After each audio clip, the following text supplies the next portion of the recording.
once I got to this subcortical area, I realized that there really was a lot of opportunity for a theorist to make a contribution and kind of connect some of these older models and ways of thinking about instincts and behavior from the behavior first perspective and connecting them to modern systems neuroscience methods. I think that there's a clear importance of neuromodulators and neuropeptides in brain function, almost like a context signal, something that reshapes the dynamics of a neural network to do something different depending on the condition that this signaling molecule is reflecting. She doesn't feel pain, but she also reports that she's never felt angry or afraid. She's just like super chill. It seems like it's very much suppressed in her, maybe because this mutation is reducing the ability of her hypothalamus to kind of rev up its activity and produce persistent firing and persistent motivational states.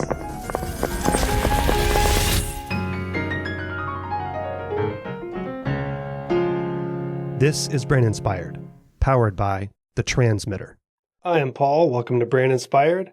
Ann Kennedy is Associate Professor at the Scripps Research Institute, and she runs the Laboratory for Theoretical Neuroscience and Behavior. Among other things, Ann has been studying how processes that are important for life, like survival, threat response, motivation, pain, how those processes are mediated through subcortical brain areas like the hypothalamus. She also pays attention to the time course those life processes require, which has led her to consider the expression of things like proteins that help shape neural activity throughout the brain so that we can behave appropriately in those different contexts, like threat and pain and so on. So you'll hear us talk about how this is still a pretty open field in theoretical neuroscience, unlike the historically heavy use of theory in popular brain areas throughout the cortex, and the historically narrow focus on spikes or action potentials as the only game in town, basically, when it comes to neural computation.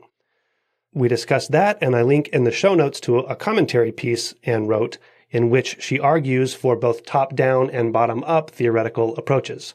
I also link to her papers about the early evolution of nervous systems, how heterogeneity, aka diversity of neurons, is an advantage for neural computations, and we discuss a Kaggle competition that she and her team developed to benchmark automated behavioral labels of behaving organisms, the goal of which is to produce consistent behavioral labels across different labs which use different recording setups and systems, and serve as a common tool for different researchers to use and to aggregate data into bigger and better data sets.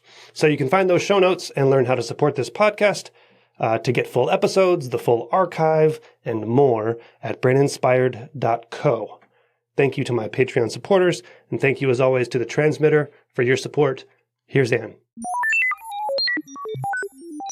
And I saw you, I've been aware of your work for some time now, but then I saw you give a talk a couple months ago at the Georgia Tech, what was it called? Interface Neuro workshop / conference. And I think you started off your talk by saying how out of place you felt at a conference where they were talking about brain implants and modulating brain activity, etc. If I remember correctly, you said you felt a little out of place giving a talk in that environment. Why was that?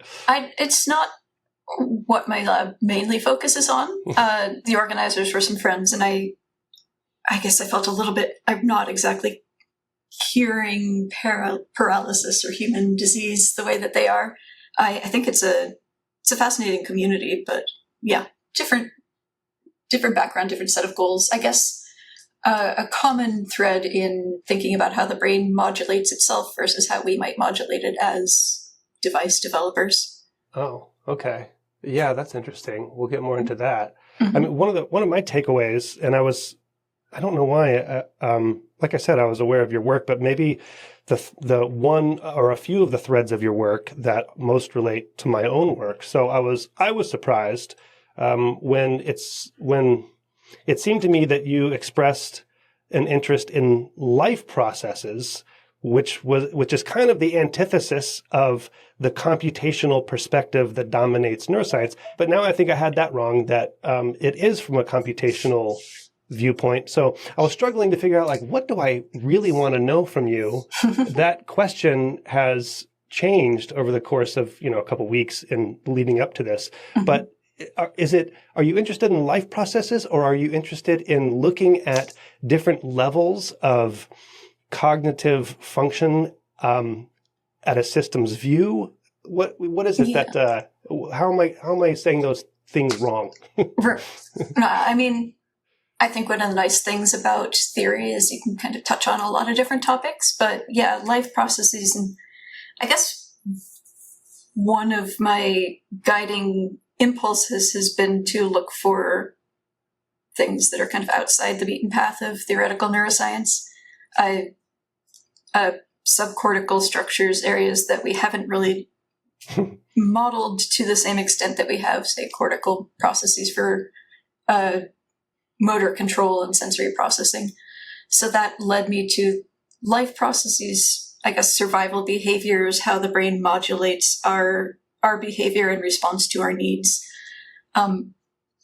Something I started into just because it felt underexplored by theorists, and then kind of discovered that there's actually a lot of people thinking about this. It's just they're not necessarily systems neuroscientists, and that it's only been fairly recently that the parts of the brain that are involved in survival behaviors, keeping us alive, have been accessible to the tools of systems neuroscience, to single cell resolution recording, to stimulation and manipulation.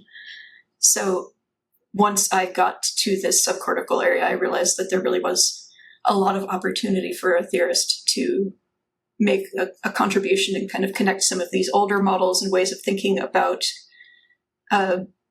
instincts and behavior from the behavior first perspective and connecting them to modern systems neuroscience methods. Yeah, in some sense, well, first of all, you ruined it, because I was going to make a joke that if, what I've learned in my many years studying neuroscience is that the cortex is the only interesting part of the brain, and everything else is so boring, right? It's decorative. It's the protective outer shell that keeps the middle part. Okay. No. Well, yeah.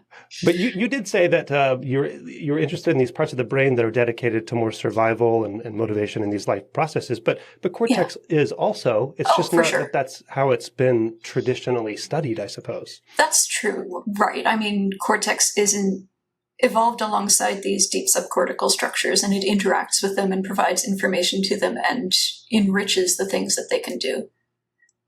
I'd say you can do a lot without a cortex. My favorite study that I like to mention is work done by a friend who was a grad student in Marcus Meister's lab when I was a postdoc at Caltech. The Meister lab got hold of this mouse line that the driver line expressed in all of the neural progenitors that went on to form the cells of cortex and the cells of hippocampus. And you could express a toxin in these progenitor cells and just completely remove the cortex and hippocampus from the developing brain.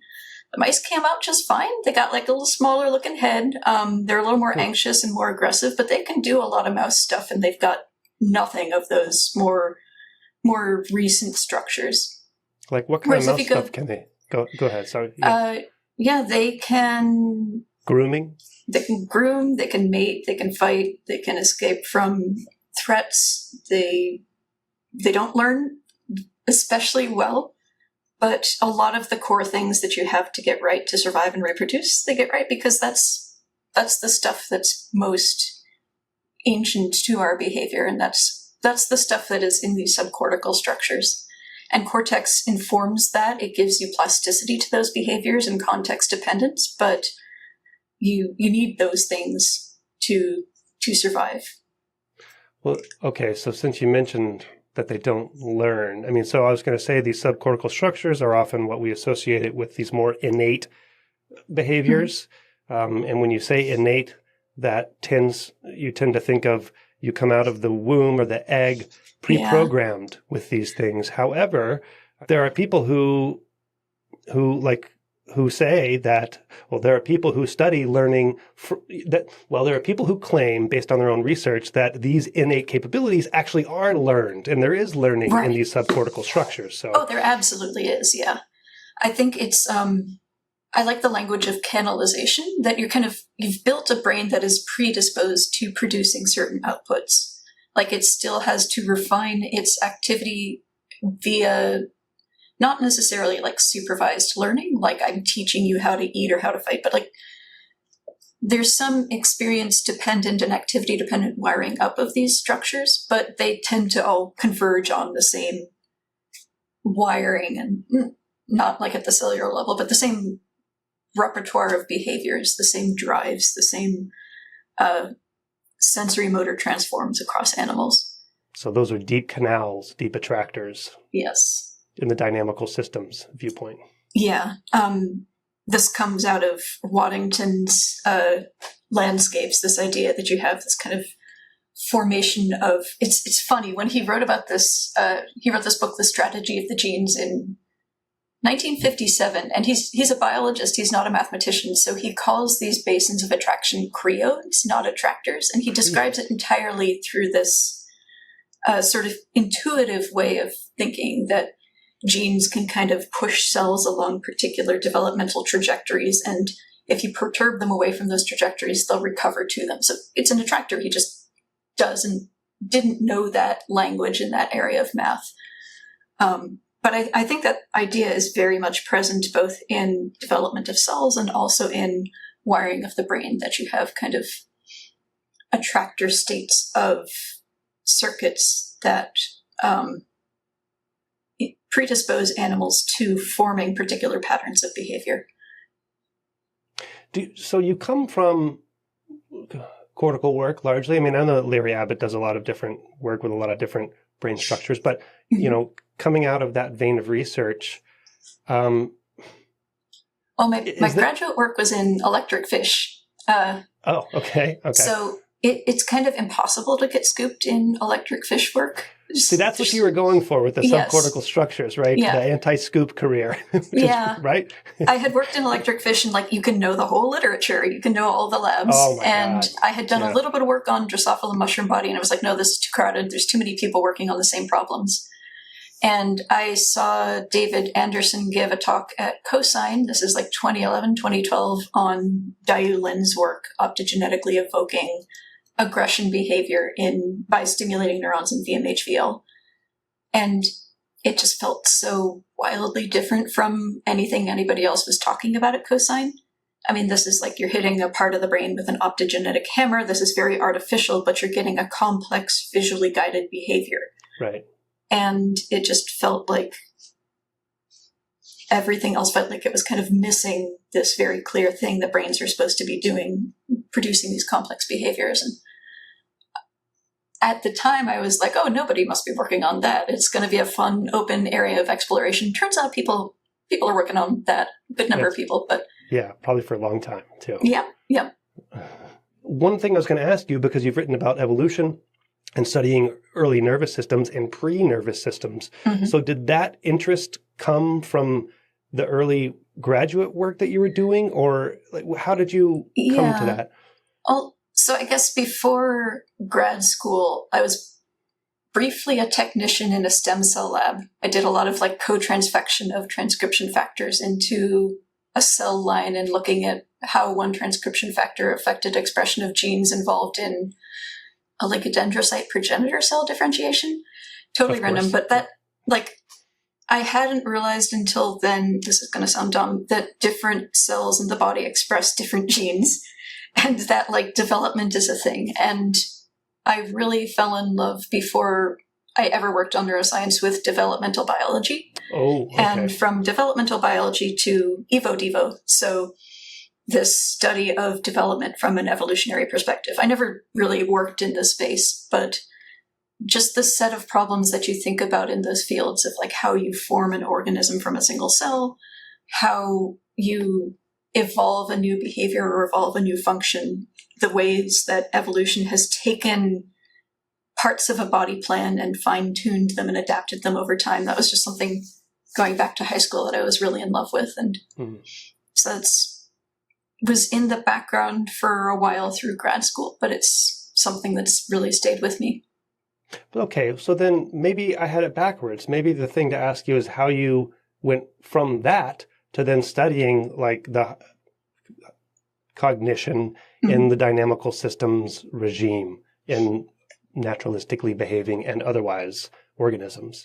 Yeah, so when I was applying for grad schools, like I also thought neuroscience was cool. I think a lot of people just have this general interest in how their brains work. When I was applying for grad schools, I interviewed at Columbia, just because one of my professors mentioned it on like a list of schools I should look into.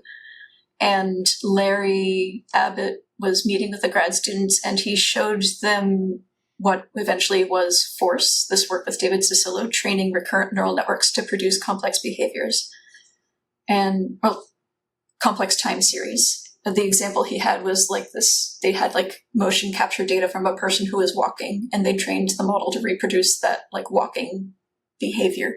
Yeah. And that was just mind-blowing, and felt like I wanted to know how that worked and how you could have these distributed networks of neurons do these complex things. So, but okay, so did you immediately, I promise we're going to get to like your specific work, but so did you immediately connect so a recurrent neural network, it's all about dynamical systems, right? Because there's recurrence and there's dynamics, and that's how they compute, whether it's like a liquid state machine, or you're using the force algorithm to train an RNN. And when you saw that, for example, Larry Abbott giving that demonstration, did you immediately connect that dynamical systems view to the cellular and subcellular levels and to like things like subcortical processes, because you're finding in these subcortical areas that they have these same kinds of dynamical systems, shapes and attractors, etc. Oh, yeah. I mean, in grad school, not at all. Like I didn't know anything about subcortical structures until I started my postdoc. I entered the lab. Dumb. Like I forgot you were dumb, right? I was dumb. I mean, it took me a while to even get like VMHVL down right and like say the right acronym after I joined the Anderson lab. I had learned about dynamical systems in undergrad and saw this as a cool application, but I think the narrative that was in theory at the time was individual neurons have really short membrane time constants. They can't do things that require working memory and complex motor control and things that require you to really integrate information over long periods of time. And reservoir computing was the way past that. And that was really compelling and exciting to me when I started grad school. And for the first year or two, I was working a lot on just sort of trying to learn more about what a recurrent neural network can do and how it does it. And there was this, I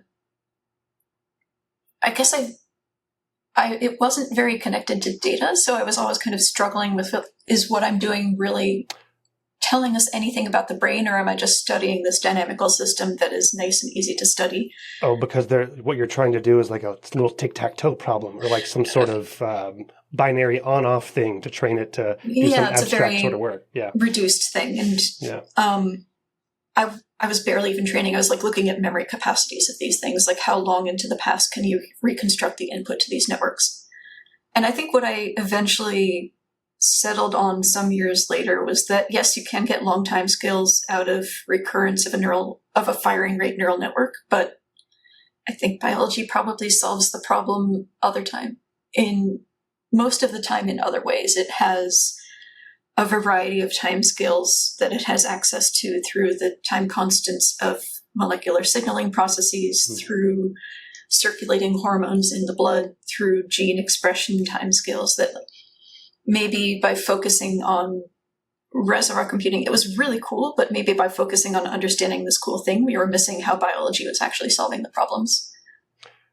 Was it cool and yet somewhat narrow and brittle, like because you had to sort of tweak it just right to get it to function right? My understanding of reservoir computing is that it actually has a pretty high capacity for expression, and that's the whole point. Like, so reservoir computing, right? You randomly assign weights between all the parameters. And if you have like enough units, you can then train it with like a linear readout to do lots of some people think are interesting, lots of things. Yeah. Whether they're interesting or not, lots of things. Yeah. So you spend and people spend a lot of time like training these things and trying to figure out what parameters worked. And so was the problem that, so am I wrong? Are they not highly expressive, or are they highly expressive, but if you set them up just the right way and then if you tweak them, then they aren't? Or I think we've gotten better at training them stably. I have a postdoc who does this a lot. He's fitting some RNN models to some data right now. And with the right constraints and tricks, I think that you can get past this like fiddly feeling of trying to train neural networks to do things. I think that methods have just improved a lot over the past 10, 15 years for this kind of model fitting. Sure. It was more just that I wasn't sure. It bothered me that I wasn't studying brains. I was studying this sort of toy model system. That's really just something that everybody has to figure out when they're in grad school, right? Is, do you care about methods? Do you care about understanding math and dynamics? Do you care about machine learning? And for me, it was really that being able to point back to the biology and point to a system that I was helping to understand that made me feel like I was contributing to the field. I was going to ask you this later, but since you brought up machine learning, and it sounds like you're interested in the actual biological brain and processes, where are you on the NeuroAI hype train these days? Oh, goodness. I always have to like stop and try to think about how that's defined. It's not really well, but nothing is. Yeah. What is it, like improving AI by looking for additional principles of computation in the brain? That and the reverse, right? It's the beautiful, the virtuous circle of AI and neuroscience. Yeah, but I think most people who say they work on NeuroAI, it's not like I'm using AI tools to understand my neural data. It's also studying the brain will help us build better networks. Sure. I mean, I will say, I think the family of networks and methods that people in AI use is pretty different from the way the brain solve problems. And I think you can make a compelling argument for maybe it's good to try to understand how brains solve problems, not just so that we can help fix people when brains break down, when things aren't working properly, but also to adapt those principles for our own computational tools. Nervous systems have this capacity to do things locally instead of having sort of centralized ascending hierarchy of control that I think is interesting and compelling, and that we don't really fully know how to leverage in machine learning and AI systems. I think that there's obviously an energy efficiency argument to be made for understanding how brains compute things and how that's different from the way that we compute things in a massive language model running on our GPUs.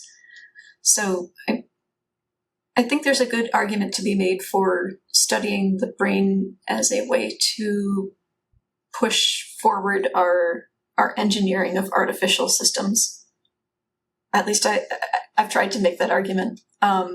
For me, understanding the brain is really the goal. Mm-hmm. But I do think that there've got to be tricks that the brain is using that these networks aren't. And whether that's just a substrate thing, the brain uses neurons communicate via big array of different signaling molecules that have intrinsic time constants. Like these might be things that we can't really implement in a computer. Ooh. But I think they're interesting to understand. What is are you going to put money on that? No, okay. I don't have a dog in that fight. I'll ask you another time, maybe when you've done a little more research. But, on the other hand, it's not like dynamical systems came out of nowhere, but you mentioned David Cicillo, who was working with Larry Abbott doing the reservoir computing and the force algorithm that you mentioned earlier. And his modeling work with Monte is one of the early works that people point to as a proof of principle that if you study machine learning or artificial neural networks, it actually gives rise to principles that then you can transfer over to help understand brains, right? And the dynamics, right? In this, for sure. In this recurrent neural network trained to do a simple kind of context-dependent decision-making task. And you study the dynamics of the artificial network, and you actually learn something potentially about how brains do it, even though brains are doing all sorts of different timescale signaling and using all sorts of different molecules and scales, et cetera. So you must appreciate that aspect of it, I suppose.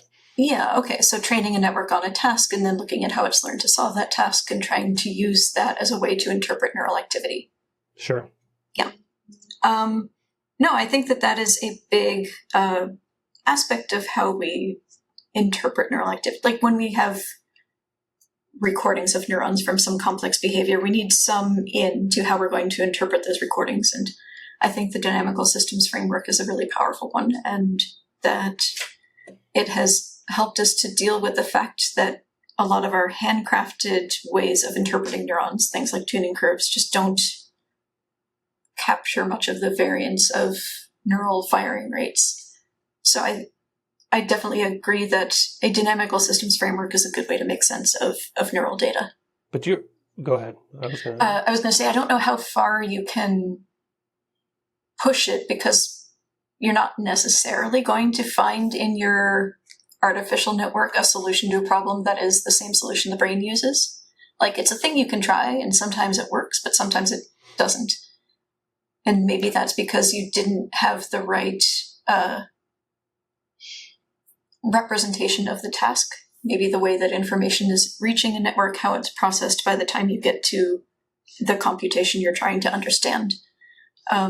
In the case of subcortical structures, we're very much abstracted away from the visual field of the animal, we think, and the rich sensory environment. We're dealing more with slow motivational states and things that are hard to predict. So coming up with, like, if I took a neural network and I trained it to forage when there's a predator around the night, attack it, like, I feel like it's going to take some effort for a virtual agent trained on these kinds of survival-related tasks to really have dynamics to its state that you can map onto brain structures. Well, you just said that those subcortical structures have slower dynamics, but under threat, you have to have fast dynamics, right? If your flight kicks in, it's fast, and that's subcortical as well, right? Right. So for threat specifically, you need to be able to respond quickly to it, but you also need persistence. So if you see a predator and you run and now you don't see it anymore, you need to remember that you just saw a predator and, like, keep hiding for a while. So there's not necessarily slow, but there's persistence to the dynamics of these internal states that are important in a lot of cases. So let's not rewind, but let's go back before brains existed, which you've written about recently. And then maybe we'll work up to, like, the early evolutionary versions of brains, which is like the subcortical processes, right? Which then became more elaborated. And then we grew this cortex, which you referred to as it's the extra stuff? Outer shell? The refinement. Say. Yeah. It's like a turtle shell. It's there for protection, perhaps. Yeah, exactly. So fully unnecessary. Yeah. So this is a quote, actually, a very short quote, but it's nice, from the paper that you wrote about the evolution of nervous systems. Let me see. I have the title right here of the paper: Dynamics of Neural Activity in Early Nervous System Evolution. Much of what we think about as neural arose before the nervous system.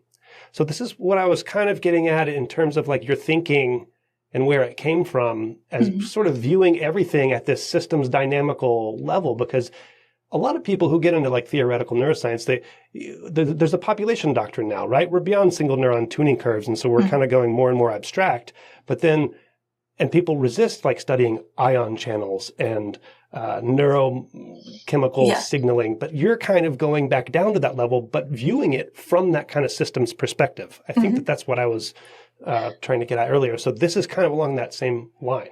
Yeah, and I'd say that there's a growing few of us that think that are interested in these sort of molecular and subcortical aspects to neural computation. So a big part of the inspiration for that line in that paper was Romain Brett has this great paper on the behavioral repertoire of paramecium, which he calls a swimming neuron. So it has sensory systems, it has motor effectors, it can produce complex behaviors, exploratory behaviors, it can bump into things and adjust its course. Like, it does all of these things, and it's a single cell. And within a single cell, everything is chemical signaling between your sensors and your effectors, but the parts that are there within the cell are the same parts that are present in a larger organism. I mean, the motor effectors have changed. We don't have flagella. We've moved to having contractile tissue, but the sensory molecules are touch sensors and photosensors. Those have been around for a long time. The same molecules or the same functions with different molecules? To a large extent, well... Not that it really matters, but I'm curious. A lot of the same channels and molecules predate nervous systems. A lot of the ion channels are there. Mechanosensors and photosensors are pretty similar between... what is it? Doesn't channel rhodopsin come from cyanobacteria? That sounds right. I should have Googled some of this before coming on this podcast. Say it, and then, okay. If it's wrong, they'll take it out. Oh, man, okay. Channel rhodopsin clearly came from cyanobacteria. I think piezo receptors for mechanosensation are found in plants, they're found in single-cell organisms. The pieces are all there because they served a function before they were used in neurons. It's not, it's not like evolution was like, hey, we need a got neurons, nervous system. Now I need sensors. Now I need to invent some new stuff, Yeah. So there were these parts that were found in cells, single-celled organisms, that became co-opted to do the same thing in a different structure once you got to the point of having a nervous system. And there's like a couple folks who really think about this, like how do you go from... What is the evolutionary process of going from a single cell to a multicellular organism? How do you go from every cell being identical and being in a colony to having more specialization? And from specialization, how do you develop organs and nervous systems and contractile tissue? It's really a fascinating area to explore, and something where we have a pretty decent understanding of what that process could have looked like. Once you get to, there's a couple of different theories about nervous system origin, whether it was controlling ciliated motion or contractile tissue, or whether it was primarily secretory and modulating activity of other cells. Those are two ways, but you expound upon a third way, which is sort of the spontaneous endogenous activity geared towards maintaining like an internal state. Am I saying that right?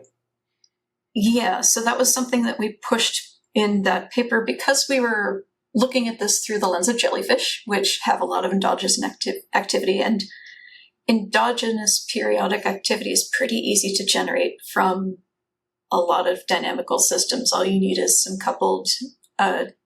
some feedback coupling with a separation of timescales of your interacting components, like one that's fast and one that's slow. But does one need to be excitatory, one inhibitory as well? Like for the... I think you can do it with a purely inhibitory system. I think that's how it works in the pyloric rhythm. Probably. I guess it depends on the timescales of just the signaling. Yeah. Yeah, it's the separation, having separate timescales of your interacting components that's most important.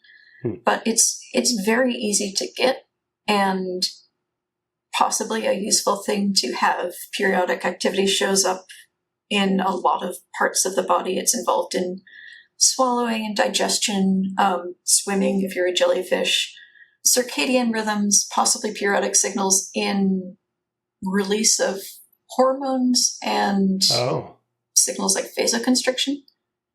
There's like interesting bursting of insulin releasing cells, variety of systems that really have these kind of oscillators in them. One of the arguments for that is that if you need to convey a signal from one area to another, You can do it in the amplitude modulation way. You can send like a fixed level of a ligand to your downstream receptor, or you can do it in a frequency modulating way. And if you do amplitude modulation and you have any noise in your signal, it's impossible to distinguish that noise from like the amplitude you're trying to convey.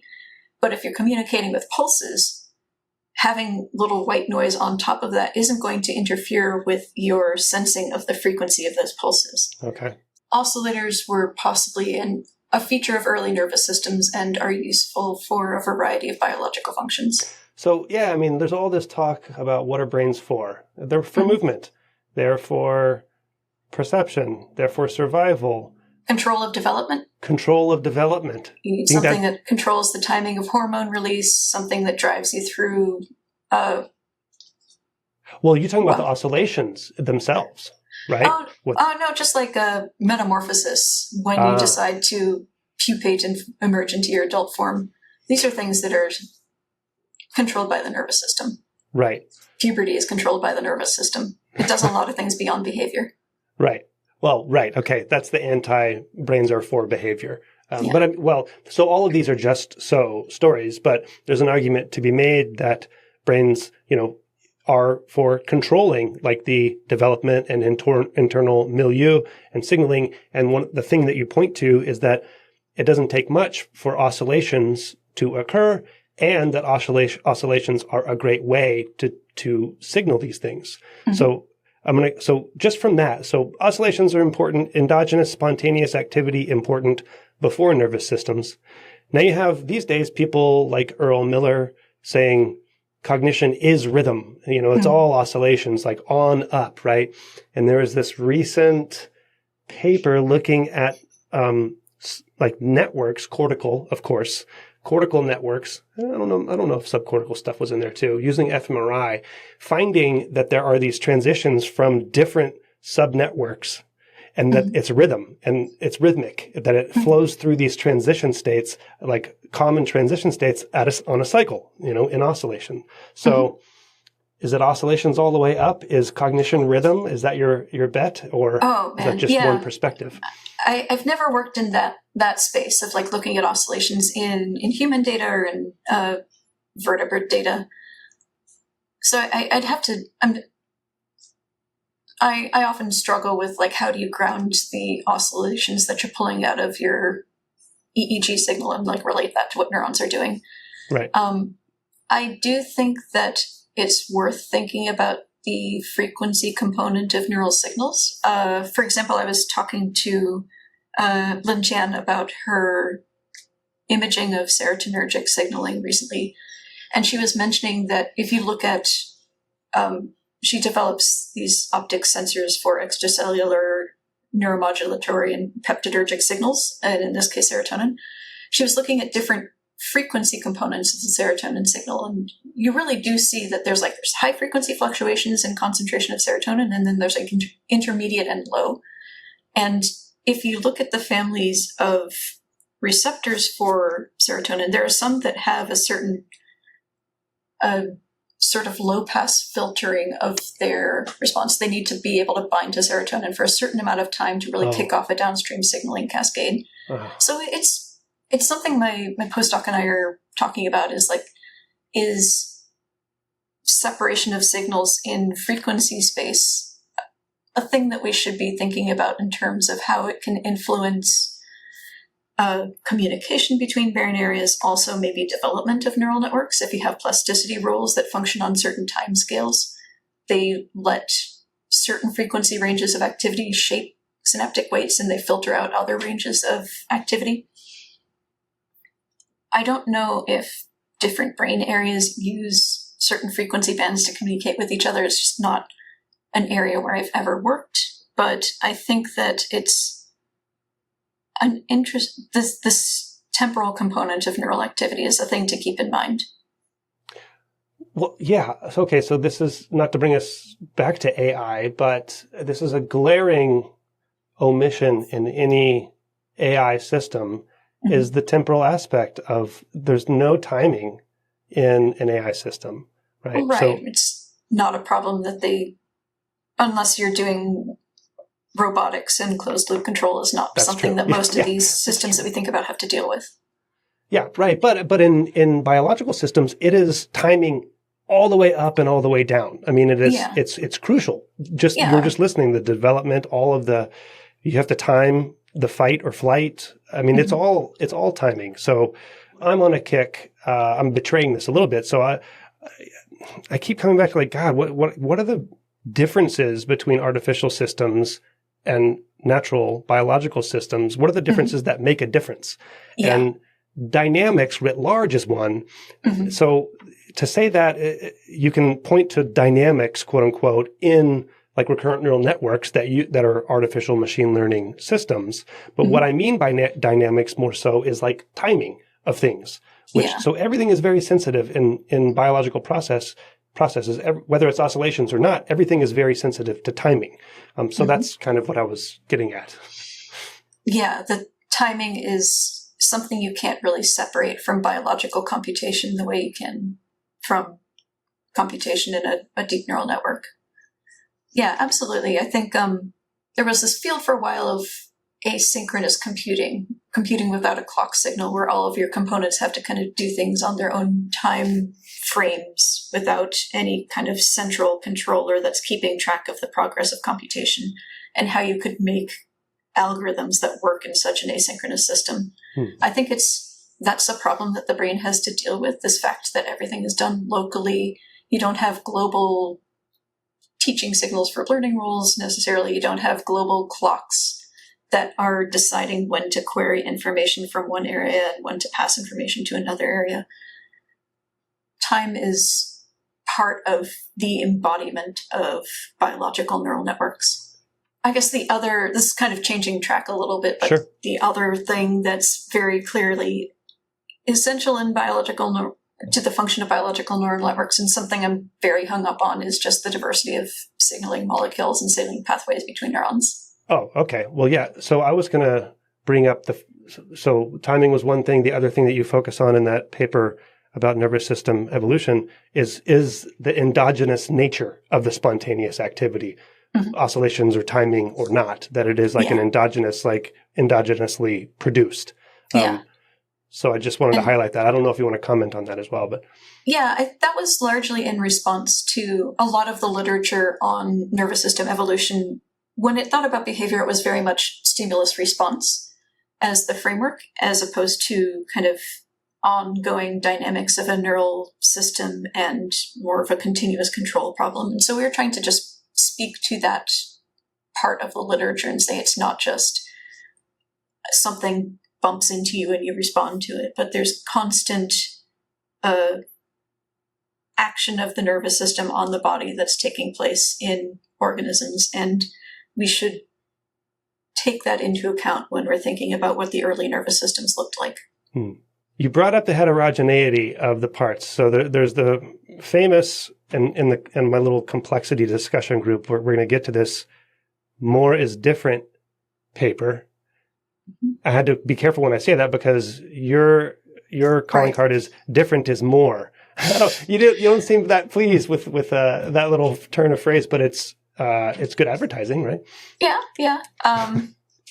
It just popped into my head when I was writing. I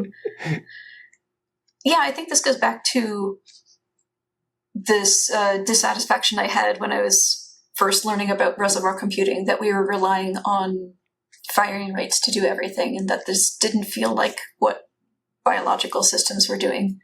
I remember when I was a grad student early on asking some of the experimentalists at Columbia what neuromodulators were and like what they did and how many of them there were, and it was like, what'd they say? They just raised their hand. I mean, it was just this big unknown when I was in grad school. Like, I knew there were some of them out there. I didn't know what they did.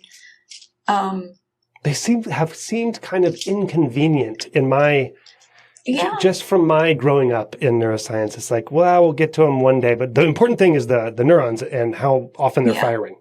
Right. And the spikes. And I think it's a bit of a drunk in the lamppost thing, that the spikes is what you can measure. And so let's describe everything in terms of spikes and call it a day. Right. There's been this push for foundation models of the brain lately where you just record all the spikes and all the conditions and then you're done. But the spike is telling you that someone is talking. It's not telling you what they're saying. And it's something that I started to become aware of when I was a postdoc and trying to get the hang of hypothalamus as pretty different from how I'd grown up thinking about neurons. And the more I read about it, the more kind of fascinating opportunity for theory I think there is there.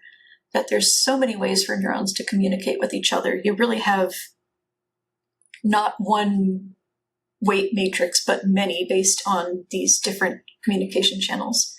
I think that there's a clear importance of neuromodulators and neuropeptides in brain function, that we've found interesting effects of these in sort of providing almost like a context signal, something that reshapes the dynamics of a neural network to do something different depending on the condition that this signaling molecule is reflecting. So I'm thinking here, for example, I've done some work recently on neuropeptide Y, which is released by neurons in the arcuate nucleus when animals are food restricted. And these arcuate nucleus neurons send projections to different parts of the brain and start to release NPY when you're food restricted. There's a projection to the medial preoptic area that reduces fertility and delays onset of puberty. This is sort of saying if you're starving, it's not a good idea to get pregnant, and so maybe wait for a little bit. This is in mice that we're talking? This is in mice. Yeah. When mice are pregnant, I forget if it's like double or triple their calorie intake. And then when they're lactating, they lose 30% of the calcium in their bones just to produce milk. So like this is a neuropeptide Y?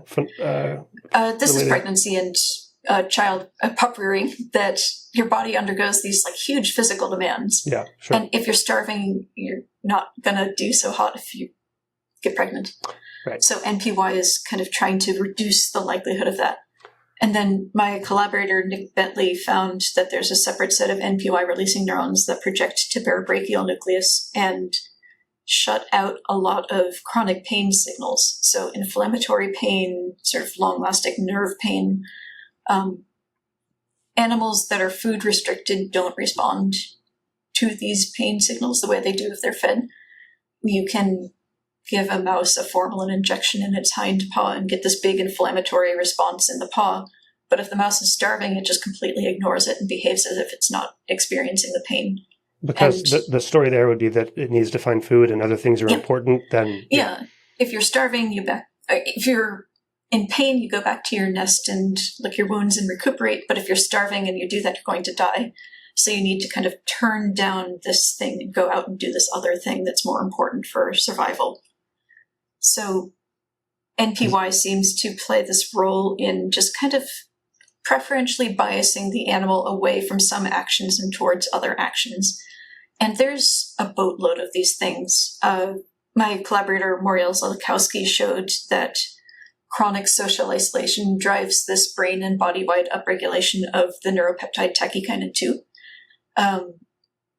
Mice have signs of TAC2 overexpression in inhibitory interneurons in cortex. Cortex does something. In subcortical regions, in the spleen and the gonads. And she found that if she took and these isolated mice are also a lot more anxious and a lot more aggressive towards other mice.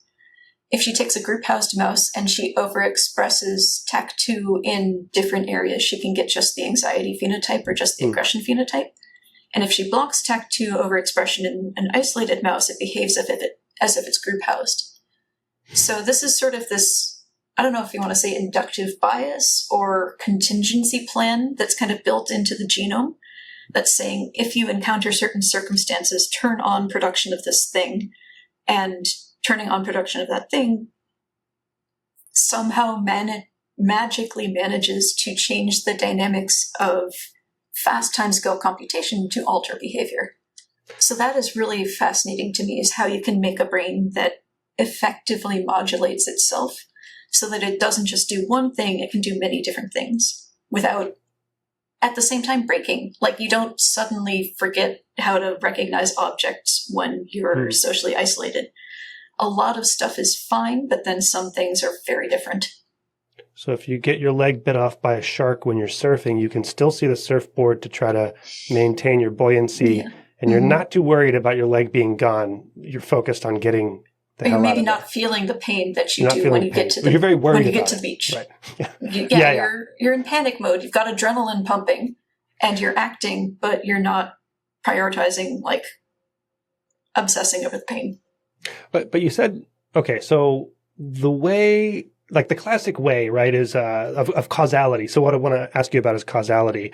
It sounds like you're naming these peptides, and when they're generated, they have these massive effects on our cognition while still leaving some parts of our cognition intact, right? But if pain is absent when NPY is expressed, right, at a certain amount. I'm not sure if I'm mapping the names onto the function here, but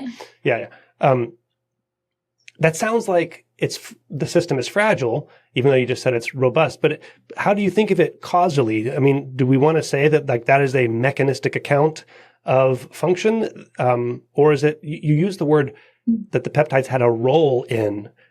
Do we need to bring it back from strong, billiard ball causation to more of a context-dependent, softer causality story? How do you think about causality in that way? Yeah, causality is tricky. Okay.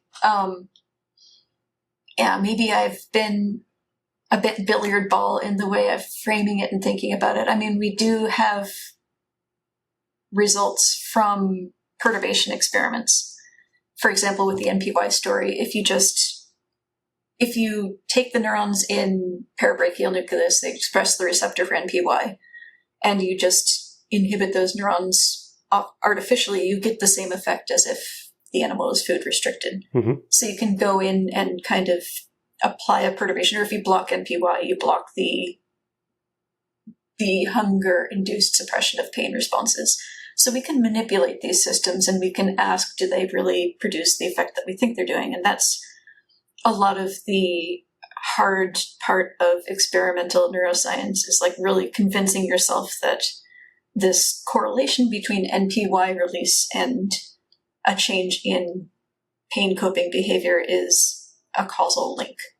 Yeah, this makes me also think our neurosciences turn toward naturalistic behaviors, and what you're describing are naturalistic type behaviors, and yet in a truly ecologically fully naturalistic setting, mouse might be pregnant and hungry and running from a hawk and, all of these. So there's lots of different contexts going on.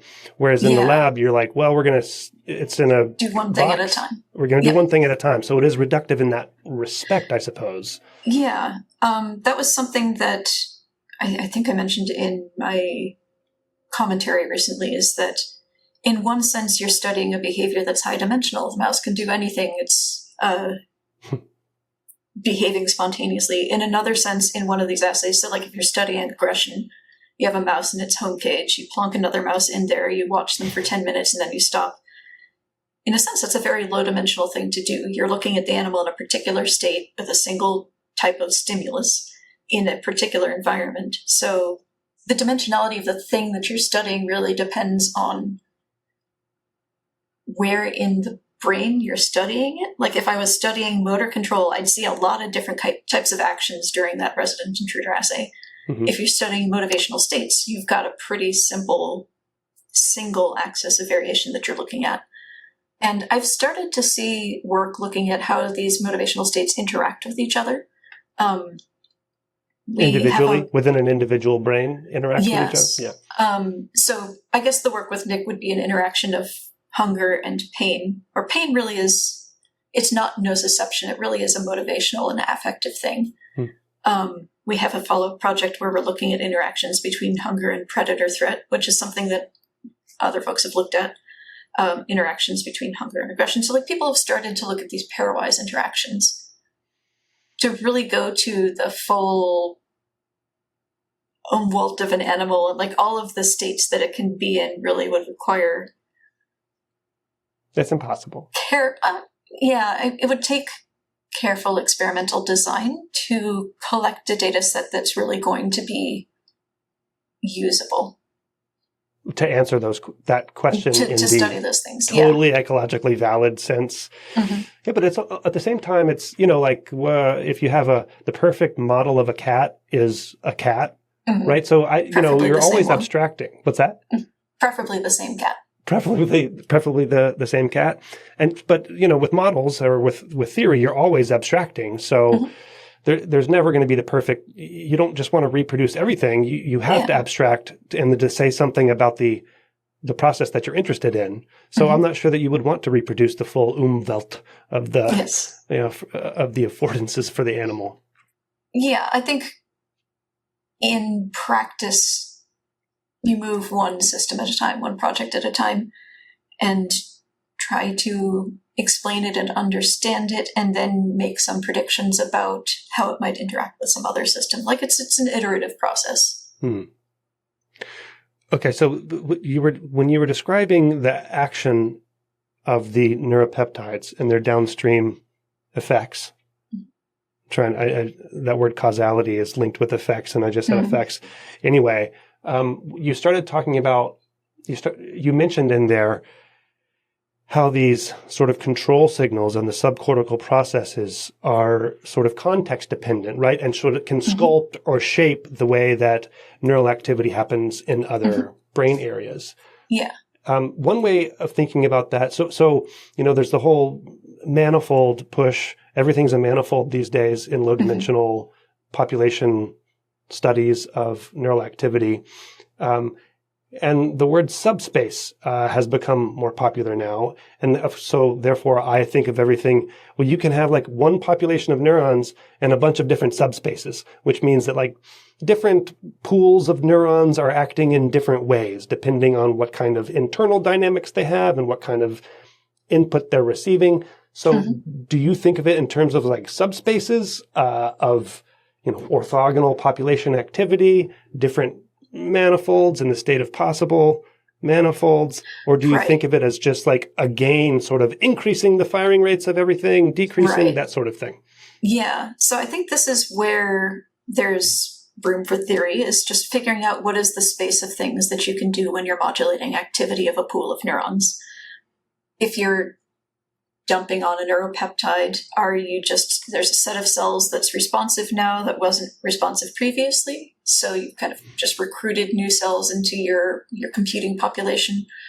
Are you changing the excitability of everybody? Or that's it's something that I think theory can really contribute to. We've done a little bit of work in this space thinking about heterogeneous neural populations and how adjusting the heterogeneity of the excitability of neurons can change the way they compute as a reservoir. So my postdoc Richard Guest worked on this. We added a pretty simple form of heterogeneity to neurons, which is just, we said we have a population of spiking cells, and rather than all having the same threshold, we have a distribution of spike thresholds. Some cells are a little bit easier to excite, some cells are a little bit harder to excite. And then we asked, as you change the width of this distribution, how does it change the dynamics of the population? We initially did this thinking about just variation within a cell type, and the fact that if you look at a given population of cells, they're not all the same. There's some variance to them. But I guess we talked to Luca Mazzucato, who's been thinking about a very similar model for understanding the effects of acetylcholine on cortical dynamics. And Luca pointed out, which I agreed completely, that this distribution of spike thresholds could really be changing on the fly depending on availability of some ligand. Like if you dump acetylcholine onto cortex, some cells get depolarized and some cells get hyperpolarized. The more you dump on, the more this distribution broadens. So you can really change the width of this spike threshold distribution on the fly using a neuromodulatory signal. So in Richard's work, what he did is he took the spiking network of heterogeneous neurons and derived a mean field model that described just the firing rate of the population and its behavior. And with this reduced mean field model, he can perform bifurcation analysis and sort of look at the different computational regimes that you can push the system into depending on how much input you're feeding it and depending on the degree of spike threshold heterogeneity of the population. Mm-hmm. And it was really fascinating. Like, you can produce pretty profound effects on just the transfer function of your neuropopulation by adjusting spike threshold heterogeneity across the pool of neurons. In a pool of excitatory cells, you can linearize their responses. This makes activity higher dimensional and better for things like function generation, but it reduces this nice bistable regime that a homogeneous network has that's really useful for things like working memory. So in a super high heterogeneous regime, you push it toward a linear regime. Yeah. A linear input-output transfer function. Yeah, and transfer function. It becomes higher dimensional, can be entrained by a wider range of frequencies. It has richer repertoire of capacity maybe, right? But isn't it like if you push it too far, then you can't do anything because it's too high dimensional? Am I reading that right? If you push it too far, you have neurons that are spiking all the time and neurons that are silent. So you kind of get into this extreme regime where your spike thresholds are so crazy that you just lose cells in your effective computational population. Okay. But there's a pretty decent range of distribution widths that can give you very different behaviors. So it's not one sweet spot. It's a range of, sweet range. Mm-hmm. It's another knob that you can turn to change what your system does. Okay. And if you do this in the inhibitory cells, it's very different.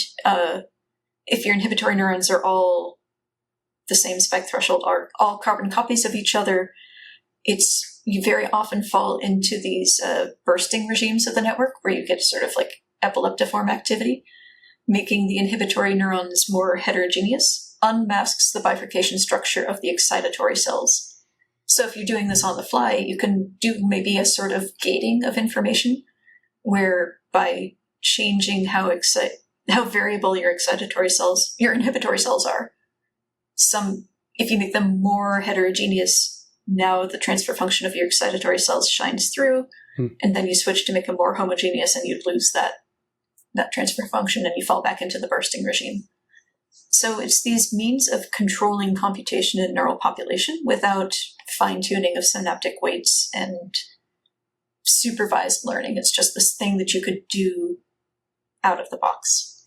I was thinking about subcortical processes as dials, knobs, things like that. So this reminds me of Max Schein's work from a few years ago as well, where he and Michael Breakspear, whom will be actually tonight, I released that episode, who were on my podcast recently, but they controlled the gain essentially, kind of, I guess, the spiking threshold essentially in their model of populations of neurons, and found, there are these scale-free dynamics, nice. And that there's like these sweet spots. And so it reminds me a little bit of your work. In his case, he was mapping it onto the ascending arousal system, right? And so, was it acetylcholine? No, it's noradrenaline. That, like, if you turn up or down the spiking threshold of neurons with the noradrenaline projections or whatever, you get that same sort of sweet range, not the same sort of, but a sweet range within which there's lots that you can do, high capacity.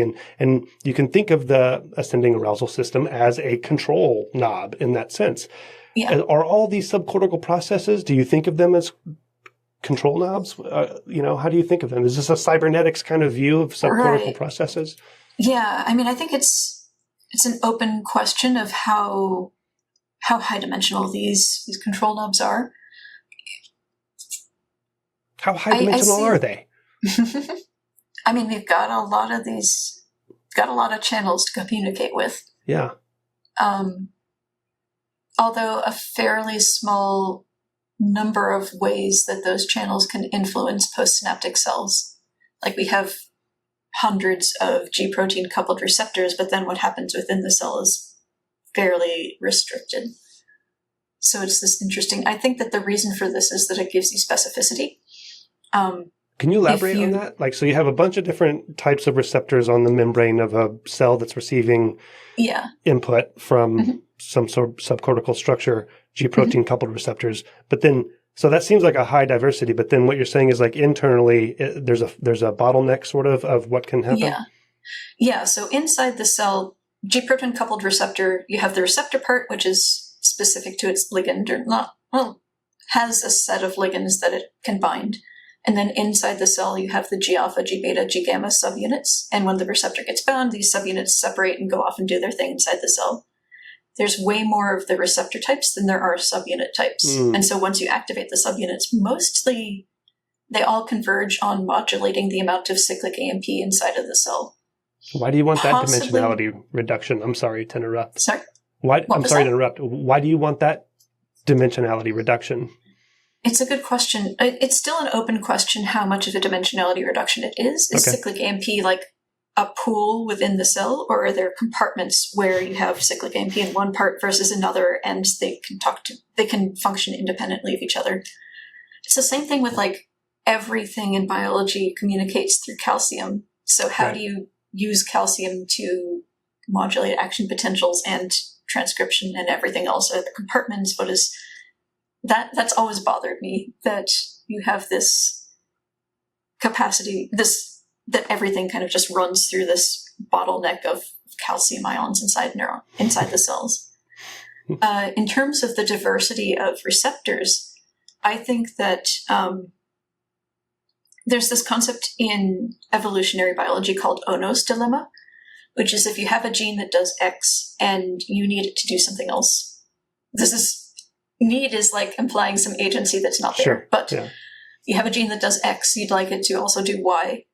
It's hard to mutate it to do Y without breaking X. And so what you do is you make a copy of the gene and you mutate the copy. Maybe you express it in a different part of the brain. Maybe you change its binding affinity for a ligand, or change it to prefer a different ligand entirely. Evolution does this, you're saying? Or This is a within way... lifetime? Evolution. Evolution, okay.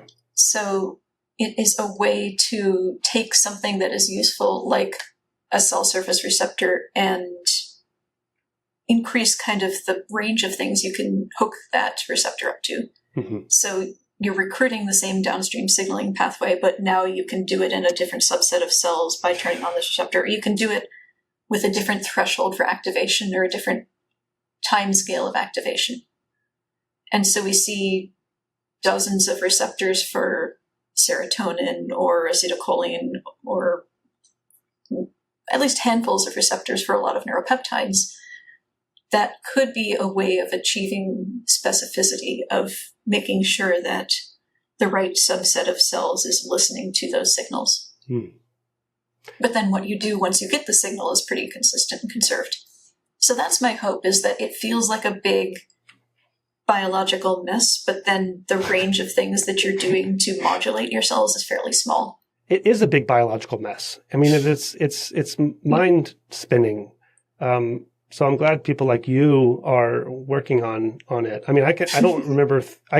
My mind can only contain 3 acronyms. After that, I'm done. And so the world of, neuropeptides is, I wouldn't even know how to begin. Well, but the hope is it doesn't matter. Like, really what it is just which entries of your weight matrix are non-zero. And then, like, the cell can communicate with this subset of cells. Once it communicates, the thing those cells do is fairly constrained.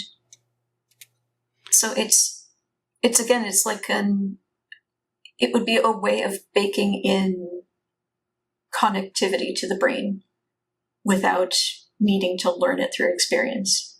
If I have one set of cells that releases a certain molecule and another set of cells that can listen to that molecule, I can form interaction between those two populations without needing to guide an axon to a dendrite in a very specific way.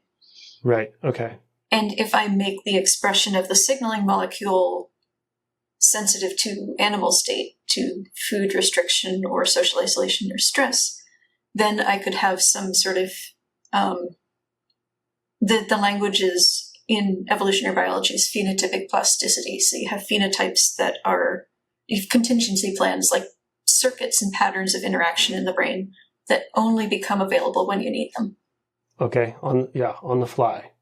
So are these types of things that we're talking about, this is what you're partially pointing to in the commentary that you wrote where about theoretical neuroscience having room to grow.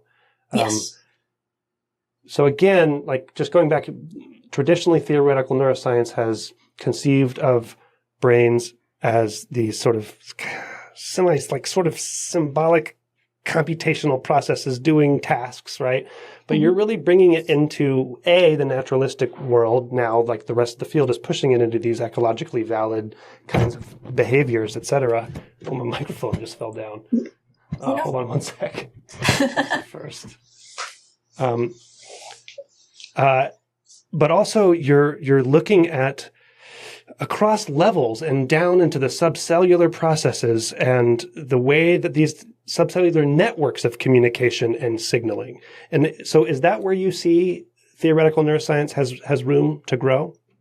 I think it's one of the places, that there's just a lot of room for theory and hypothesis generation here.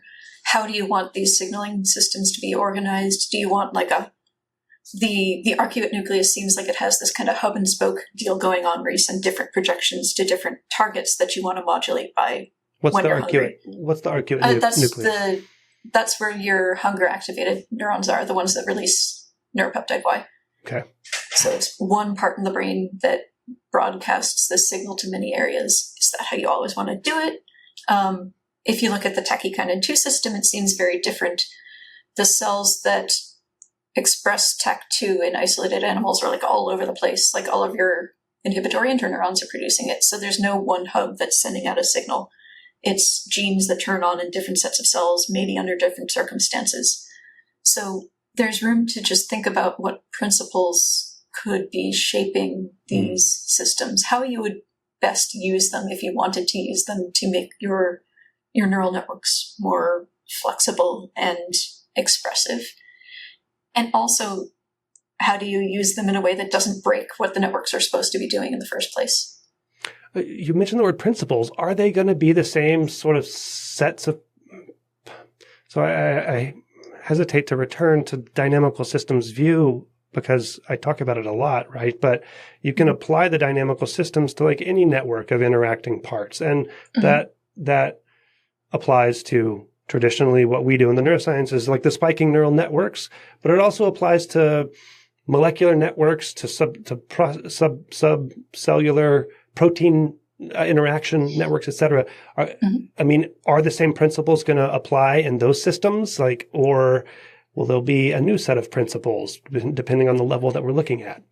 I think we can, if we take these like very molecular subcellular things, we can still think about principles of using them on a circuit scale. So for example, in my work that's in press with Nick Betley, this hunger suppression of pain. Well, I thought isn't it accepted now? Is that yes? You mentioned? Congratulations, officially. Thank you. By the way, yeah. Excited. So you have this release of neuropeptide Y when you're hungry and it's blocking pain.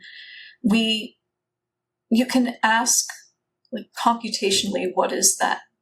What is happening here? Should we think about this as the first way that we approached this was like, when you're responding to pain, you're kind of like expending effort to, in the case of the mice, just like freeze or lick your wounds. And you're doing that instead of doing other things like foraging.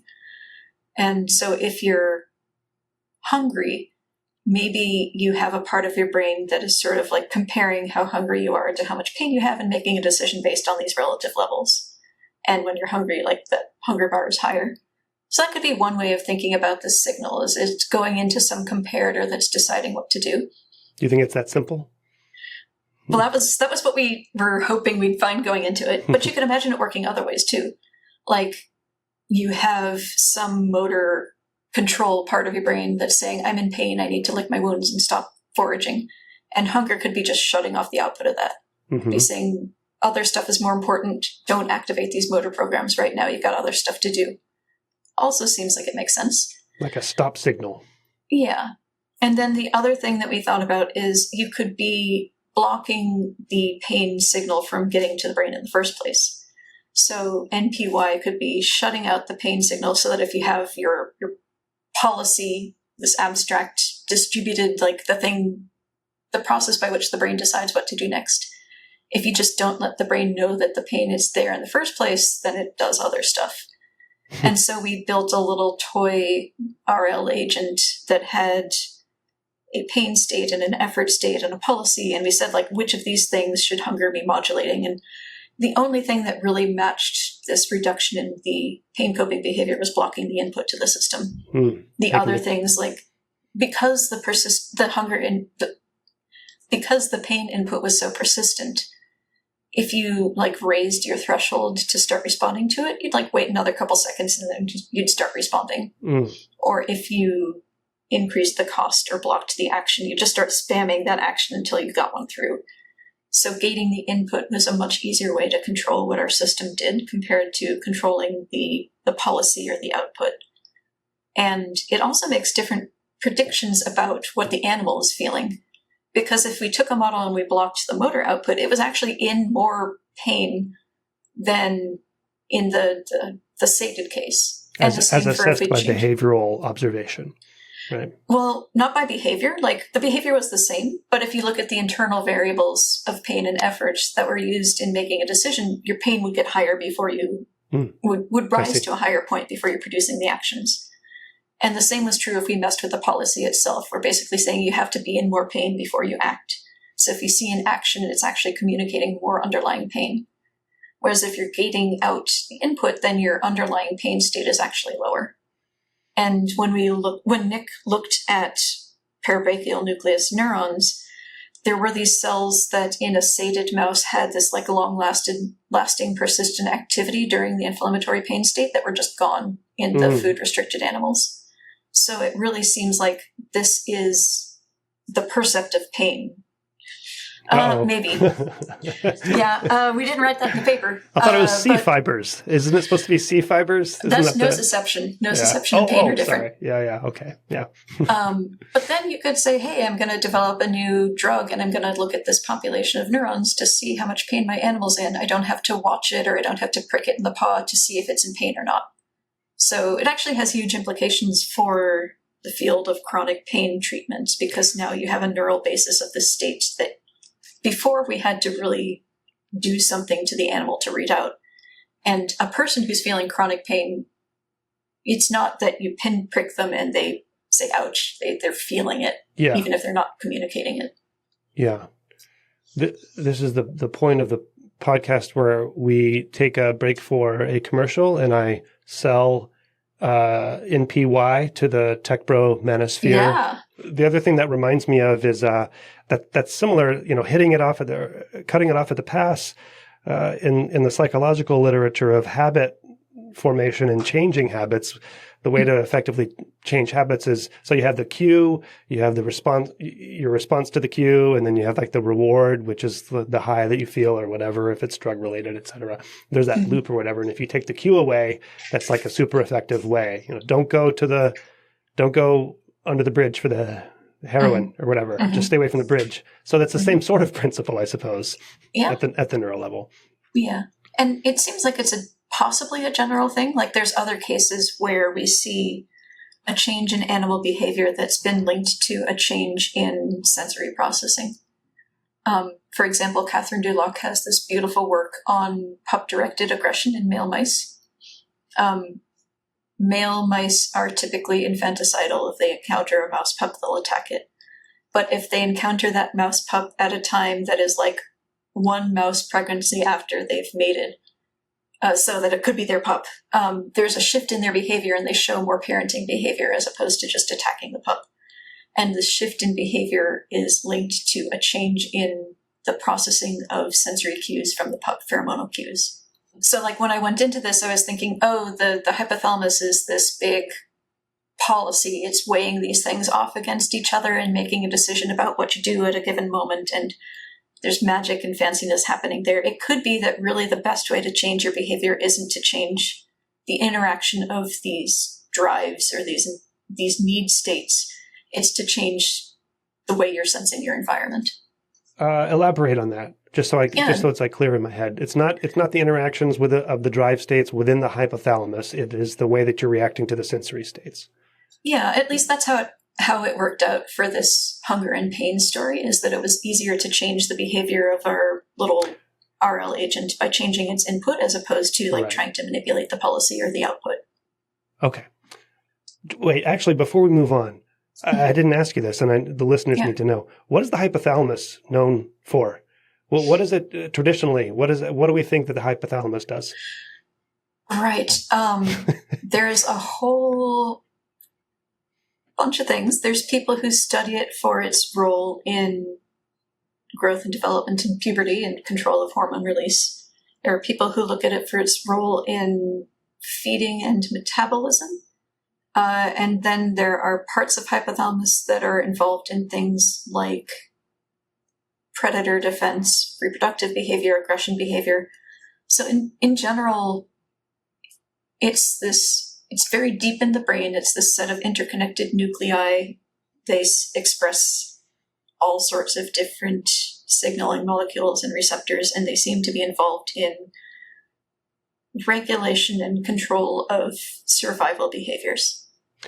Okay, so that's what I was going to get at, is I want to get your thoughts on the connection between these subcortical processes, the things that you study, these survival behaviors, pain, motivation, hunger, these things that are traditionally thought of as sort of these basal level cognition, almost not even cognition. It's almost like this will take over if you need it. But what's beautiful about humans and some mammals, is that we can ponder. We can, that's what our cortex is for, right? So we have the beautiful thinking processes, and we can imagine scenarios and simulate in our minds, and we have models of the world, et cetera.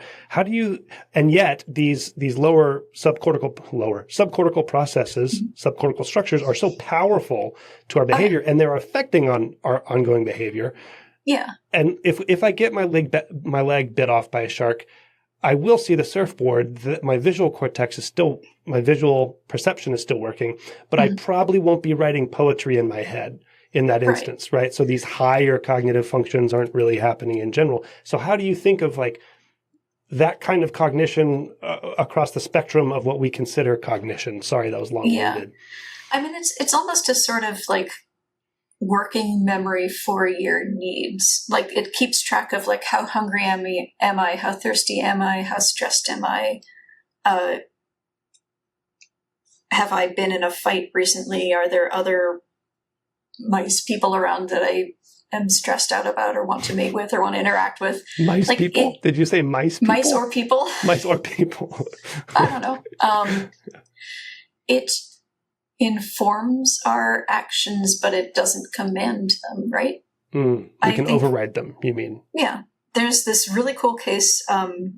There's this woman in Scotland she's one of these people who doesn't feel pain.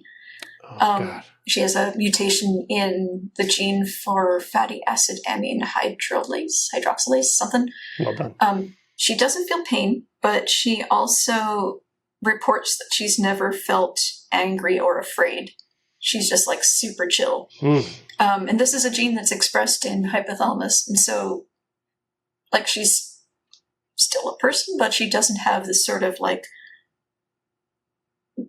persistence of these drives, these aggressive and anxiety related drives the way that you or I do.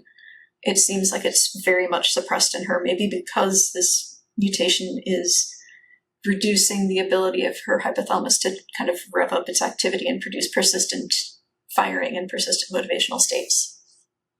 That's my hypothesis. But did she, so otherwise she seems completely, she's not some excellent poet, right? Or is she otherwise normal IQ, et cetera, normal cognitive? Yeah. Just very chill. She gave birth and was that was weird. She can recognize when people are in pain or are distressed, but it's a cognitive thing for her. There's no gut feeling. It's emotions that are affected as opposed to thinking and actions. The whole embodied cognition movement, the 4 E's, I can never remember naming the E's. I can never remember all of their names at once, but we're going to call them the 4 E's. But the push is that our cognition is connected to our bodies, right? And we shouldn't think of our brains as like separate from the bodies. We shouldn't think of our brains as manifesting our cognition, because everything we do is part of all the same system connected to our bodies. And the things that you study seem to be close to what's going on in our bodies, which are signaling these brain areas to spit out these peptides that affect our ongoing behavior and cognition. So where are you in the brain-body dichotomy, non-dichotomy? Is it a dichotomy? Do I have to pick one? No. Well, that's what I'm saying, is maybe it's a non-dichotomy. The 4E people would say that there's no separation, right?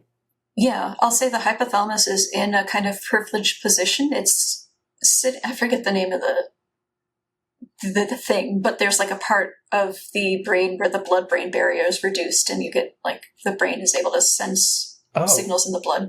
And hypothalamus is like sitting right there on that. Oh, I didn't know that. So it picks up a lot of signals from the blood that don't make it to other parts of the brain.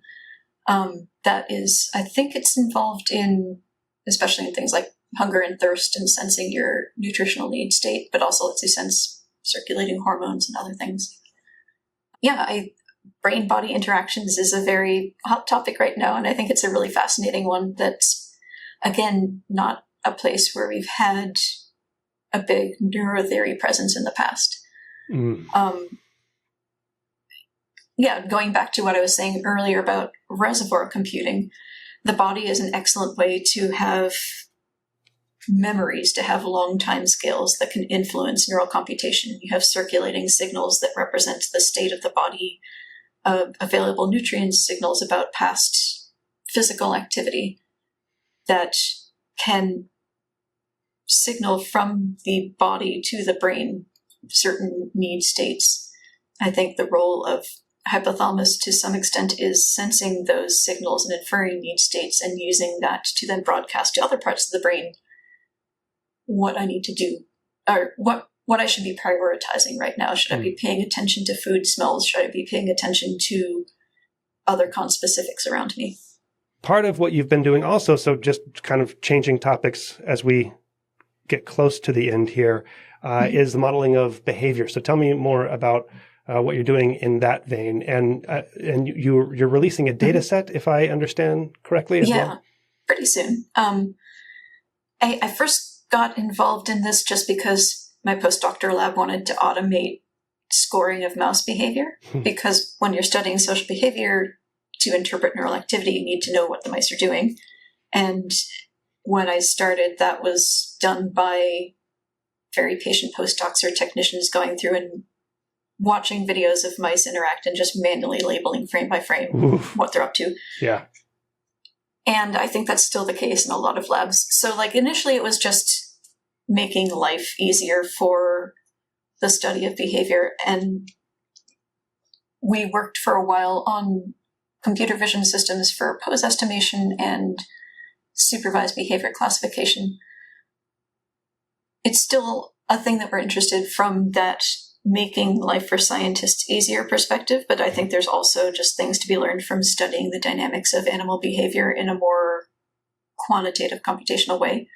And that's obviously a field that's really blown up over the past 10 years. Yeah. There's all sorts of annotation, automated annotation tools right now. Yeah. So we, a couple of years back, started running into this problem where everybody who was publishing a paper on behavior classification or unsupervised behavior segmentation, they make their own in-house data set and they show that their method works really well on that data set, and nobody can really evaluate how well it's doing. Sure. And so my collaborator at Caltech, Pietro Perona, had this long history of putting out benchmark data sets for the fields of computer vision and machine learning. His former trainee, Feifei Li, put out ImageNet, which clearly made a huge difference in the field of computer vision. So we wanted to do something similar, put out benchmark data sets for the field of behavioral neuroscience. We've run a series of multi-agent behavior challenges where teams would be tasked with solving certain computational problems in mouse behavioral data sets. The first of these was just the same thing that we did in our mouse behavior paper. We published the tracking data set of interacting mice, and we said, make us classifiers that can detect when animals are sniffing, mating, or fighting. And when you have enough training data, you can do about as well as another human being at this point. We released a second data set, maybe 22, which was aimed at unsupervised behavior analysis and representation learning. So the way that it's hard to evaluate how good an unsupervised model is. You get some segmentation of your behavior trajectories, and you're like, well, cool. So what we said... Without like hand scoring the whole thing, you mean? Or is the goal... Is this representation of behavior useful? Like, if you did a bad job on unsupervised segmentation, you might get clusters which correspond to where is the mouse in the cage. Right. Because you didn't control for position. Which you don't care about. You care about what it's doing no matter where it is. Yes, exactly. At least in some experimental setups. Sometimes you do care. Yeah. So, what is useful is tough to pin down. Yeah. So we put together this data set where we had tracking data from mice and flies and this ant beetle interaction data set. And we had like a gauntlet of tasks that you could do on that data, like detect when flies are receiving optogenetic stimulation, classify the sex of the flies, detect when the flies are doing wing threats. So we kept those tasks hidden, and we said to the teams, give us a representation of what the animals are doing. And then our scoring of that representation was, if we train a simple linear classifier for our hidden tasks, how well does it do given your representation? So that was maybe 22. And that data set is now out there, the posed data sets, and then also just raw videos of animals. So this year, we're trying to tackle this problem of generalizability of behavior classifiers. So if you're a mouse social neuroscience lab and you're studying sniffing behavior, you train a classifier to detect when two mice are sniffing each other.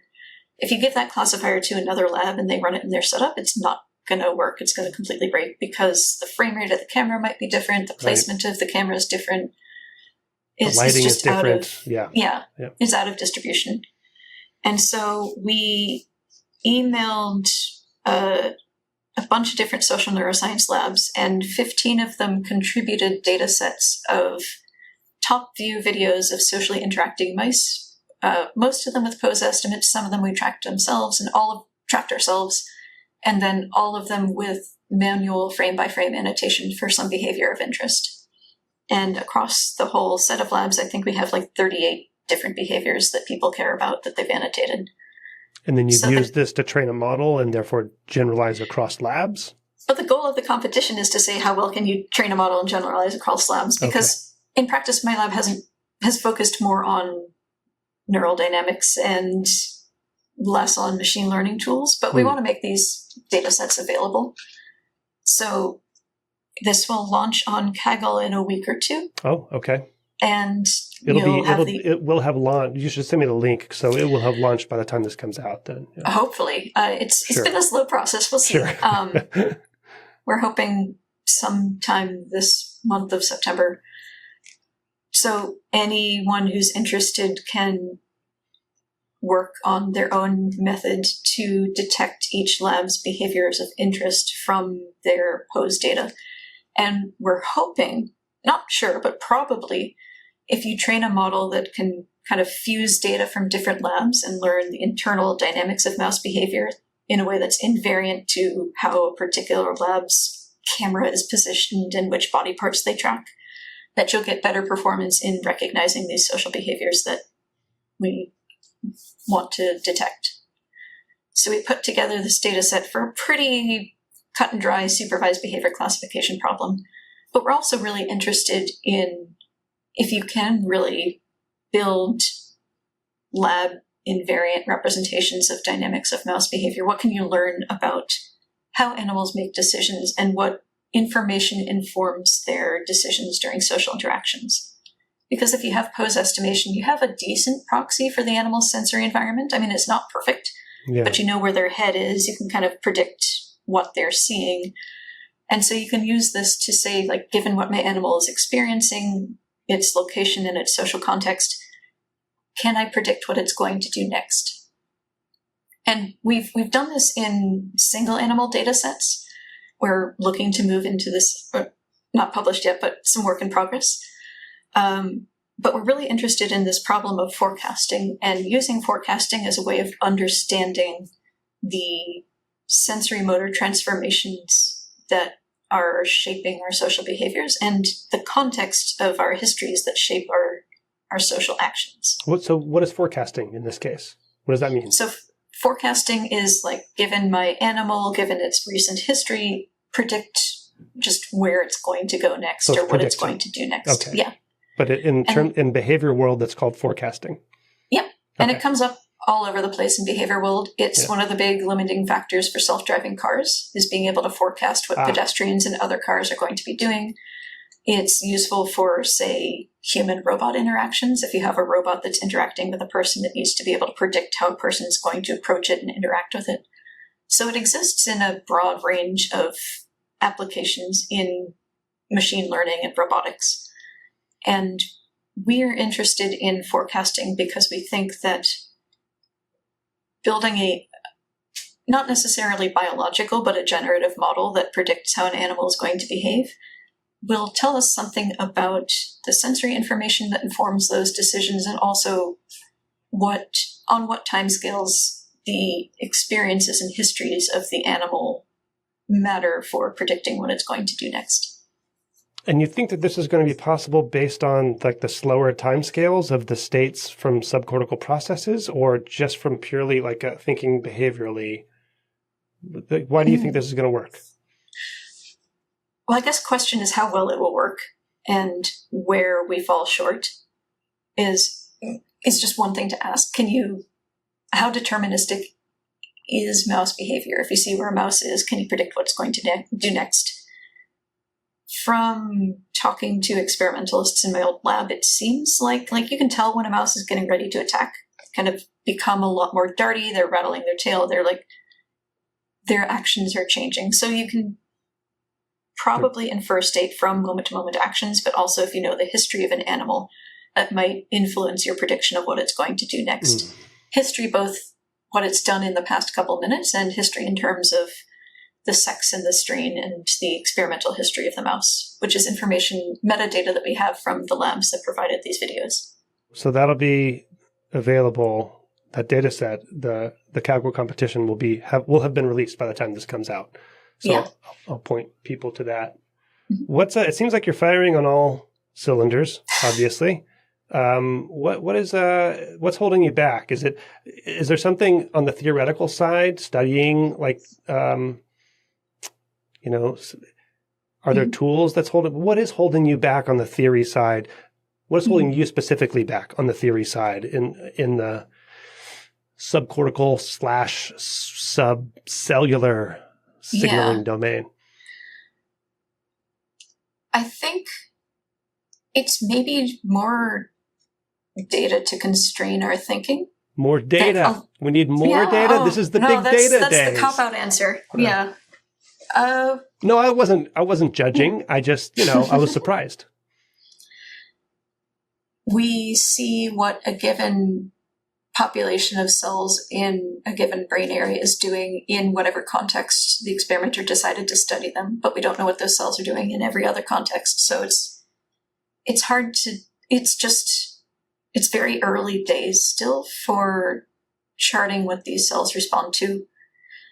There's been, in cortical neuroscience, as mesoscale imaging has become possible, we've come to realize that these functions that we think are localized to specific brain areas, they actually have maybe not computations everywhere, but signatures of those functions are present everywhere.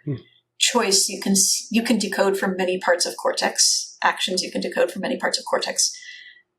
So being able to look at the cortex as a whole during a task has really changed the way we think about local cortical computation. And subcortically, you can't do mesoscale imaging. You have to look at one population at a time, and you have to look at one behavior at a time. So I'm really curious I would love to see sort of a broader range of contexts in which a given set of cells is recorded. Basically, higher dimensional data. Even higher dimensional. Yeah, okay, that's a good way to say it. Not number of neurons, but like the different modalities, the state of the animal. Yeah. Okay, gotcha. So, because there's just a lot of unknowns. Yeah. All right. There are a lot of unknowns, and we started talking about how one of the reasons you're studying what you're studying is because you saw it as an opportunity where the field didn't feel crowded, and different people thrive in different environments. Research type question environments. But if you were starting over these days, so what I'm going to ask you is like what advice you would give to someone who is beginning their career, like what they should get into. But in some sense, in this, like in the theoretical neuroscience commentary that you've written, you're sort of defining that space and saying, well, here's a good place to go to, but I don't want to answer for you or put words in your mouth. So what would you do if you were thinking about getting into theoretical neuroscience these days? Yeah, I think there's which problems you work on, and then there's also which skills you develop. And I think the skills have changed a lot from when I was a graduate student. Yeah. Fitting models is no longer like a manual adjusting parameters until your model does what you want it to do and call it a day. We have tools for simulation-based inference that let you really see the whole space of performances of a model and explore the capacity of a system for degeneracy and redundancy in solutions. So I think just building your skill set is the most important thing you can do as a graduate student. And what do you mean, the breadth of skills? What do you mean skill set? In what? Building your technical skills. I mean, you don't have to do everything, and I think it's easy to fall into a mindset where you just have to know more math than everyone around you and learn more math than everyone around you, like that you never get to the applications. I mean, you have to strike a compromise. If you specialize in the biology too early, you might miss out on some of the computational skills you need to address biological questions that interest you. I think, it's hard to give general advice because it really depends on where someone's coming from. Sure. Okay, and thank you so much for spending so much time with me. I'm happy for you that you have found what seems to be a huge space of possibilities for your future endeavors. So I appreciate your time. Yeah. Thank you so much.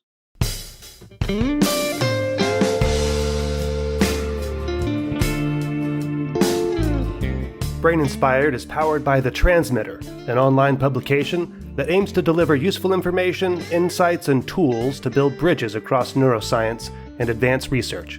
Visit thetransmitter.org to explore the latest neuroscience news and perspectives written by journalists and scientists. If you value Brain Inspired, support it through Patreon to access full-length episodes, join our Discord community, and even influence who I invite to the podcast. Go to braininspired.co to learn more. The music you hear is a little slow, jazzy blues performed by my friend, Kyle Donovan. Thank you for your support. See you next time.